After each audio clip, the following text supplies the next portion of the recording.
महायुतीच्या समन्वय समितीची आज महत्त्वपूर्ण बैठक। मुख्यमंत्री पहिल्यांदाच समन्वय समितीची बैठक घेणार। मुख्यमंत्री दोन्ही उपमुख्यमंत्र्यांच्या उपस्थितीत महायुतीच्या समन्वय समितीची बैठक। संध्याकाळी 7 वाजता वर्षा बंगल्यावर बैठकीचं आयोजन। राज्य मंत्रिमंडळाची आज दुपारी 2 वाजता सह्याद्री अतिथीगृहावर बैठक। या बैठकीत राज्यातील पावसाच्या परिस्थितीचा सविस्तर आढावा घेतला जाणार।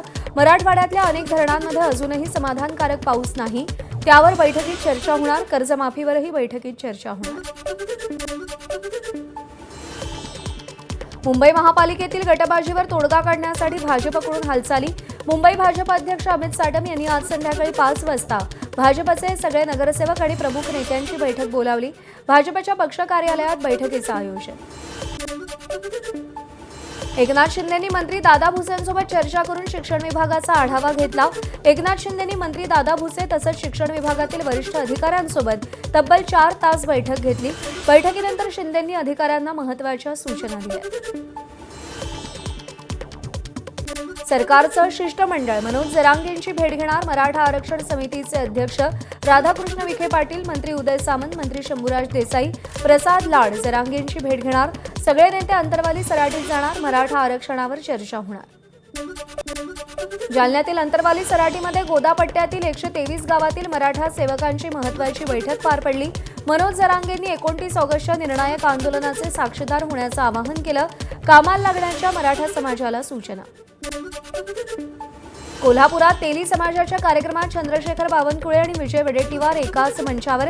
बावनकुळेंची सध्या मंत्रिमंडळात चलती, त्यांचा शब्द कोणीही पडू देत नाही। बावनकुळेंचं विजय वडेट्टीवारांकडून कौतुक। कोल्हापुरात झालेल्या तेली समाजाच्या कार्यक्रमात चंद्रशेखर बावनकुळेंची काँग्रेस नेते विजय वडेट्टीवार यांना भाजपत येण्याची खुली ऑफर। फार काळ विरोधी पक्षात राहू नका, फडणवीस तुमचे चांगले मित्र असल्याचं बावनकुळेंचं विधान।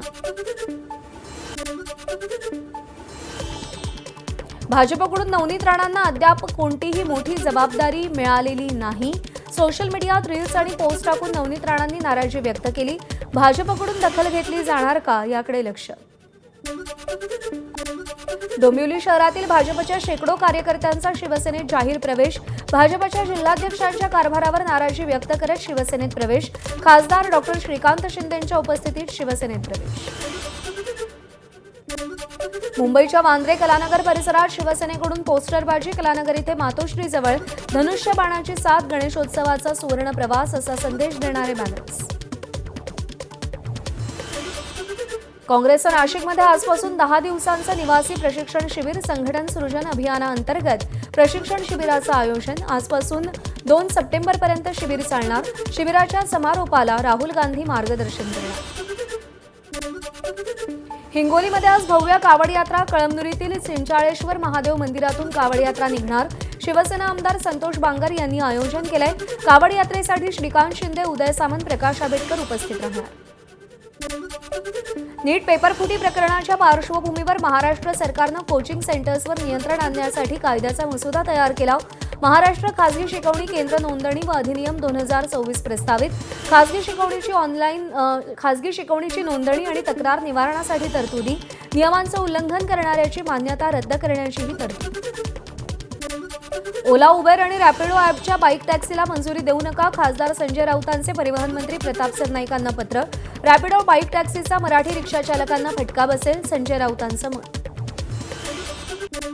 संजय निरुपम आज परिवहन मंत्री प्रताप सरनाईक यांची भेट घेणार। सोशल मीडियावर पोस्ट करून संजय निरुपम यांनी माहिती दिली। ऑटो रिक्षा चालकांच्या मराठीच्या मुद्द्यावर भेट घेणार। मराठी सक्ती विरोधात ऑटो टॅक्सी चालक हायकोर्टात जाण्याच्या तयारीत। नोटीस बजावलेल्या चालकांचा गट हायकोर्टात याचिका दाखल करण्याच्या तयारीत। गेल्या 4 दिवसात 2500हून अधिक चालकांना नोटिसा बजावल्याची माहिती। मराठी शिकण्यासाठी पुरेशा सुविधा नसताना नोटीस बजावल्याचा चालकांचा आक्षेप।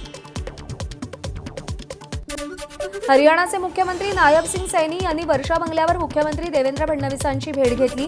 पानिपतच्या 3ऱ्या युद्धाच्या स्मरणार्थ 16 एकर जागेवर शौर्य स्मारक उभारलं जातंय आणि त्याबाबत दोन्ही मुख्यमंत्र्यांमध्ये सहकार्याबाबत चर्चा।